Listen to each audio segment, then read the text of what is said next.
Selamat malam, salam. Sidang penghiburan yang kekasih dalam Tuhan Yesus Kristus. Mari kita masuk dalam ibadah penghiburan ini dan memulainya saja kita bersama-sama menyanyi dari Kidung Jemaat 26 bait 4. Kidung Jemaat 26, mampirlah dengar doaku. Kita nyanyikan bait 4. Kaulah sumber penghiburan, Raja hidupku, baik di bumi, baik di sorga, siapa bandingmu? Kaulah sumber penghiburan, Raja hidupku. Kaulah sumber penghiburan, Raja hidupku, baik di bumi, baik di sorga, siapa bandingmu? Baik di bumi, baik di sorga, siapa bandingmu? Yesus Tuhan, dengar doaku. Orang lain kau hampiri, jangan jalan terus. Kita berdoa. Di malam penghiburan yang ketiga ini, kembali keluarga meminta pelayanan untuk ada ibadah penghiburan. Mereka sungguh mengharapkan Tuhan hadir di tengah-tengah peristiwa duka ini dengan firman Tuhan yang mereka yakini ada penguatan dan penghiburan. Karena firman Tuhan ini adalah isi hati Tuhan dan Tuhanlah sumber penghibur yang sejati. Dan kami bersyukur karena dalam kesempatan ini kembali kami beribadah bersama. Dan kami bersama-sama akan mendengar firman Tuhan. Kami mohon Roh Kudus melingkupi kami, baik hamba-Mu yang akan memberitakan sabda-Mu ini. Kami semua yang mendengar merenungkannya, biarlah dengan karya Roh Kudus kami dimampukan untuk memahami sabda Tuhan. Dan kami memiliki pegangan dalam menjalani hidup ini, terlebih khususnya untuk kami membangun persekutuan yang saling menguatkan, menghibur di saat mengalami duka cita. Mari Tuhan datang dan berfirman-Lah. Dalam Yesus Kristus kami berdoa. Amin. Kekasih-kekasih Tuhan, saya pilih bagian firman Tuhan dari surat yang pertama Rasul Paulus kepada jemaat di Korintus. 1 Korintus pasal 13 ayat 12 dan 13. 1 Korintus pasal 13 ayat 12 dan 13. Demikian bunyi firman Tuhan. Karena sekarang kita melihat dalam cermin suatu gambaran yang samar-samar, tetapi nanti kita akan melihat muka dengan muka. Sekarang aku hanya mengenal dengan tidak sempurna, tetapi nanti aku akan mengenal dengan sempurna, seperti aku sendiri dikenal. Demikianlah tinggal ketiga hal ini, yaitu iman, pengharapan, dan kasih. Dan yang paling besar di antaranya ialah kasih. Demikian bagian sabda Tuhan. Di dalam segala keadaan apapun, biarlah kita yang mendengar merenungkan firman Tuhan. Kita disebut sebagai bagian orang-orang yang berbahagia karena kita melakukan firman Tuhan dalam hidup kita. Shalom. Saudara-saudaraku yang saya kasihi dalam Tuhan Yesus Kristus. Saya mulai perenungan ini dari bagian yang kedua dari 2 ayat bacaan kita tadi. Demikianlah tinggal ketiga hal ini, yaitu iman, pengharapan, dan kasih. Dan yang paling besar di antaranya ialah kasih. Kekasih-kekasih Tuhan, ada 3 hal penting di sini. Iman, pengharapan, dan kasih. Apa itu iman? Iman tentu berhubungan dengan percaya. Di saat seseorang percaya terhadap sesuatu, ia yakin seyakin-yakinnya, maka di situ ada iman.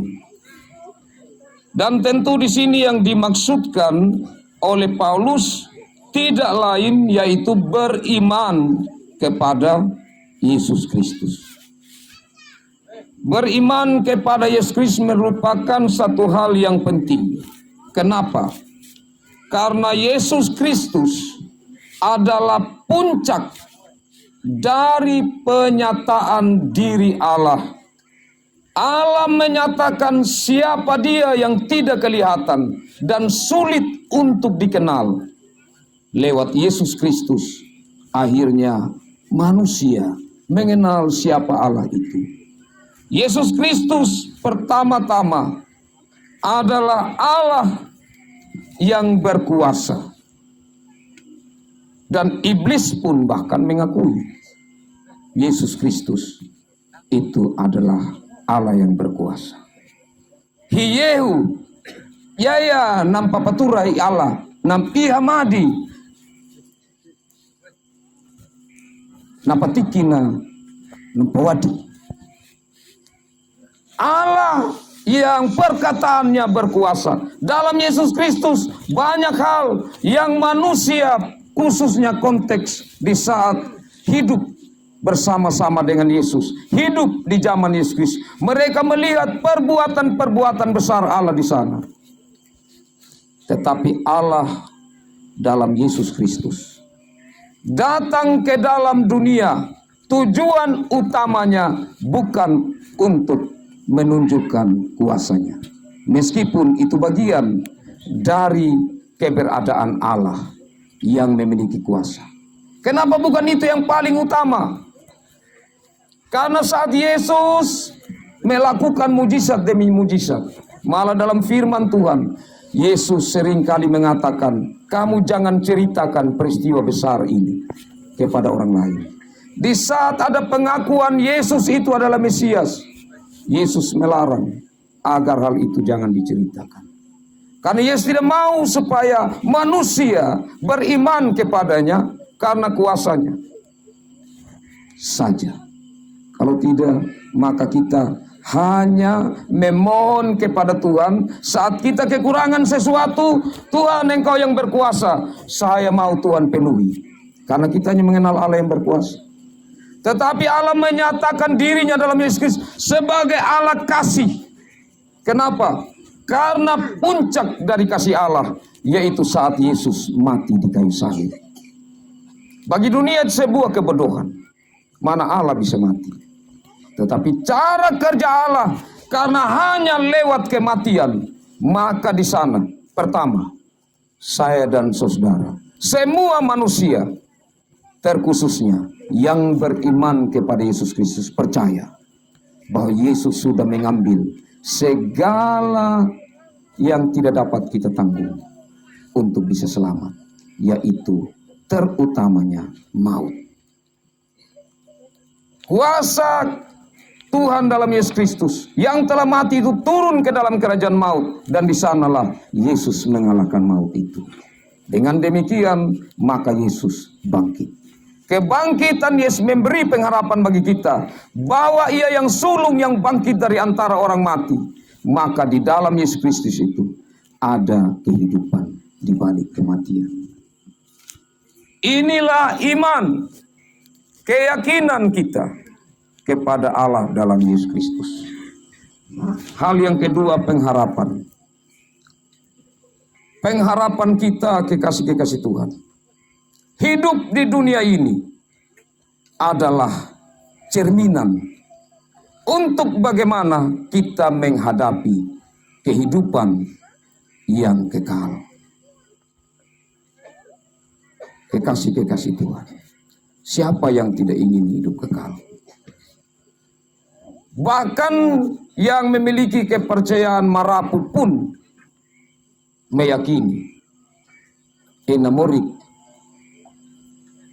tabal rati. Na pabraing mamati. Apalagi kita dalam kekristenan, kita meyakini ada kehidupan yang kekal, yang tidak ada lagi tangisan air mata penderitaan. Yang di sana sungguh dinikmati kekekalan bersama Tuhan. Ini adalah pengharapan. Dan dengan iman dan pengharapan itu, kita menjalani kehidupan ini secara serius. Karena itu hal-hal yang fana, yang kita rasa penting atau kita pentingkan dalam hidup ini, itu merupakan satu hal. Sedangkan hal lainnya yang penting, bahkan yang terpenting, adalah yang kekal.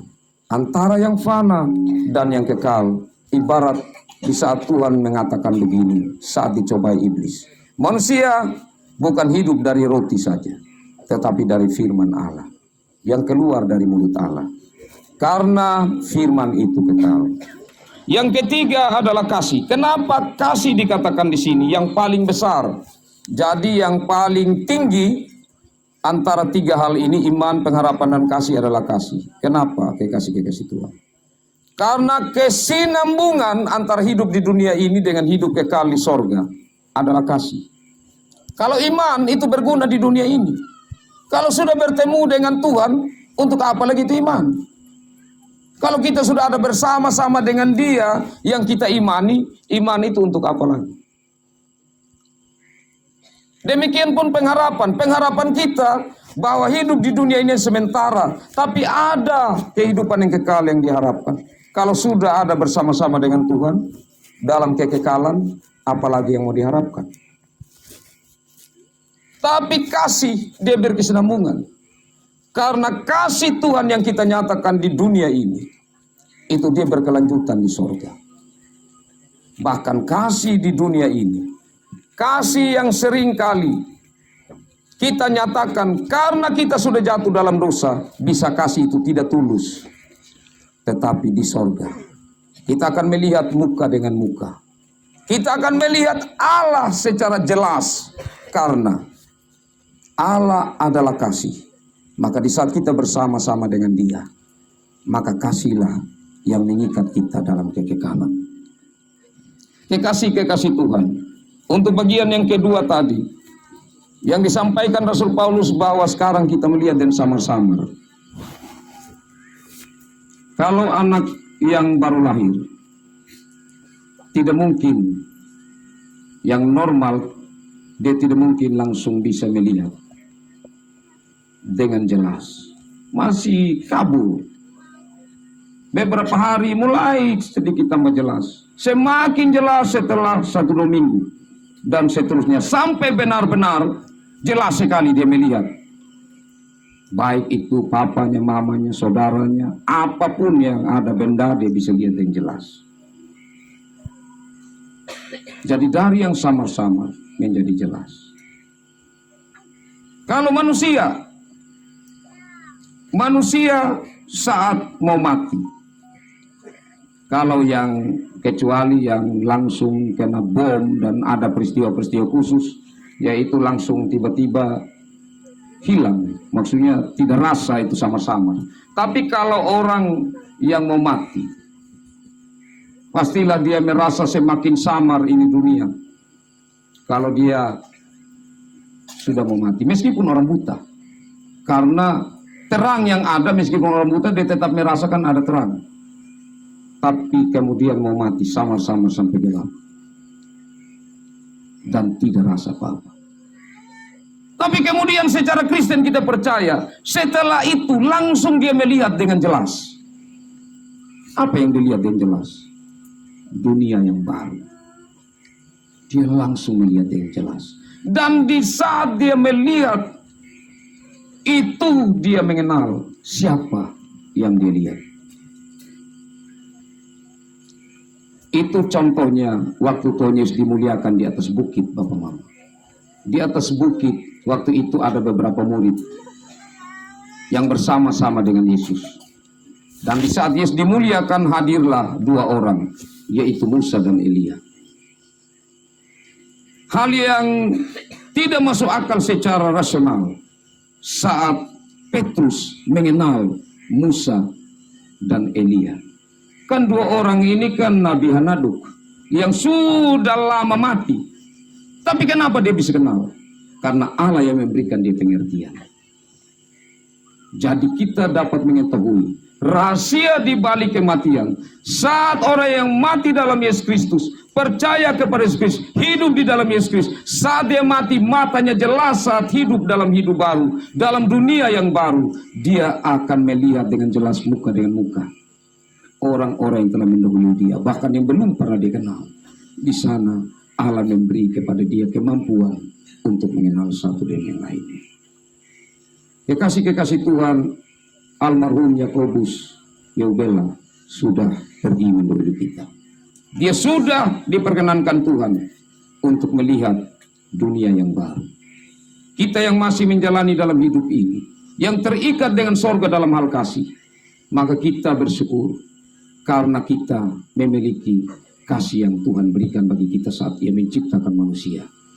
Ia memberi nafas hidup, sifat-sifatnya dia berikan kepada saya dan saudara. Dan kasih itulah yang mendorong saya dan saudara ada di sini. Kasih itulah yang membuat saya dan saudara merasakan apa yang dirasakan oleh keluarga kita di sini. Kita pelihara kasih itu. Dan bagi saudara-saudara yang percaya kepada Yesus Kristus, peganglah kasih Yesus itu. Kasih yang berkorban, kasih yang terikat dengan Allah, kasih yang selalu dibagikan.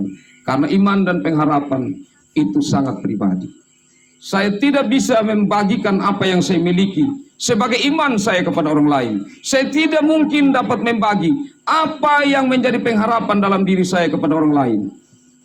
Tetapi kasih, itulah wujud siapa yang saya imani, kepada siapa saya berharap. Kasih itulah yang senantiasa kita wujud nyatakan dalam hidup ini. Tuhan memberkati firman-Nya dan memberkati kita semua dengan kasih-Nya. Amin. Saya ajak kita kembali puji Tuhan. Dari Kidung Jemaat 457. Ya Tuhan, tiap jam ku memerlukan-Mu. Engkaulah yang memberi sejahtera penuh, dan kata-kata selanjutnya. Ya Tuhan, tiap jam ku memerlukan-Mu.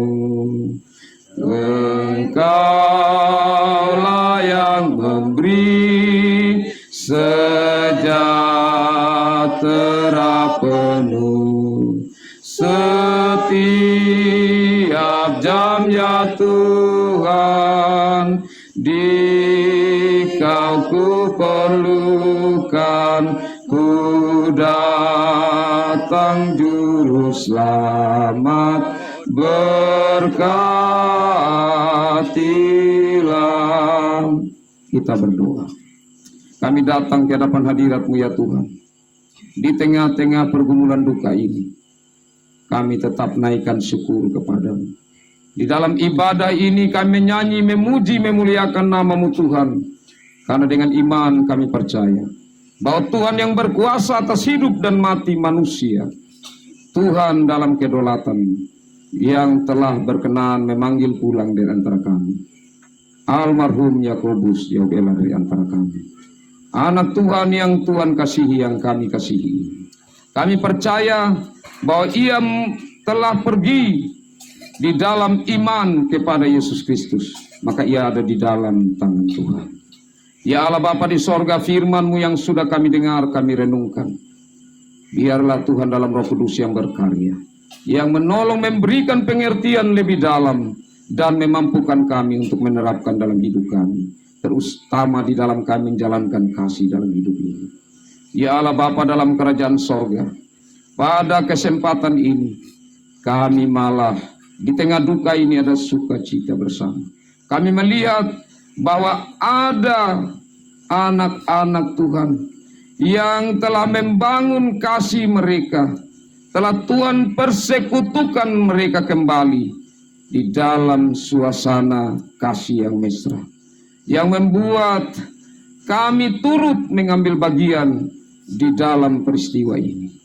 Dan kami percaya Tuhan memberkati itu. Karena itulah yang Tuhan perkenankan dalam hidup ini. Bagaimana kami menjalani hidup ini, dalam kasih yang Tuhan ajarkan dalam Yesus Kristus bagi kami. Ya Allah Bapa, dalam kerajaan sorga, dalam kesempatan ini, tentu keluarga di sini, dalam rumah tangga ini, dalam keluarga terdekat dengan almarhum ini, sangat bersyukur kepada Tuhan karena kehadiran saudara bersaudara yang hadir menampakkan adanya penghiburan dan penguatan. Cara kerja Tuhan yang nyata yang Tuhan boleh nyatakan di tengah keluarga ini.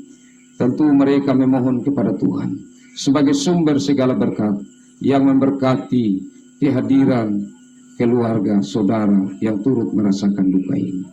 Ya Allah Bapa, dalam kerajaan sorga, kami semua yang ada saat ini, kami menyadari bahwa hidup kami ini ada dalam kedaulatan Tuhan. Dan Tuhan sebagai sumber kasih yang memampukan kami untuk menjalankan kasih dalam hidup ini. Termasuk di saat kami ada bersama-sama di sini. Kami mohon Tuhan memberkati masing-masing kami dan keberadaan kami. Ya Allah Bapa di sorga, saat ini ada persembahan yang diberi keluarga. Ungkapan syukur mereka sekaligus harapan mereka di dalam mengurus jenazah kekasih mereka ini sampai pada pemakaman nanti. Biarlah Tuhan ada dalam proses ini, dalam duka ini. Biarlah semuanya berlangsung tidak terlepas dari campur tangan Tuhan. Dan biarlah juga persembahan yang dimohon berkat ini menjadi berkat bagi pelayanan Tuhan demi kemuliaan Tuhan. Ya Allah Bapa di sorga, dalam kebersamaan kami ke depan sampai kami berpisah, kami pertaruhkan di dalam pimpinan Tuhan. Ini kami Tuhan, anak-anak-Mu. Kami datang bersyukur dan menaruh syafaat, menaruh pergumulan dan harapan kami kepadamu. Dalam Yesus Kristus, sumber kasih, kami berdoa kepada Bapa di sorga. Amin. Demikian ibadah ini. Terima kasih mewakili Majelis Jemaat Hukmada. Kami sampaikan kepada Bapak Mama saudara-saudara semua yang telah mengikuti jalan ibadah ini dengan baik. Dan kami mohon di waktu-waktu selanjutnya, karena jujur kami di Jemaat Hukmada ini, kami selalu agak cukup tegas kalau ibadah. Karena ibadah itu kita sedang berhubungan dengan Tuhan. Supaya kita serius, supaya kita menghormati Tuhan. Sesama saja kita hormati, apalagi Tuhan. Jadi itu yang biasa kami sampaikan. Dan terima kasih karena Bapak Mama sudah boleh mengindahkan itu. Tuhan memberkati. Salam, saya kembali.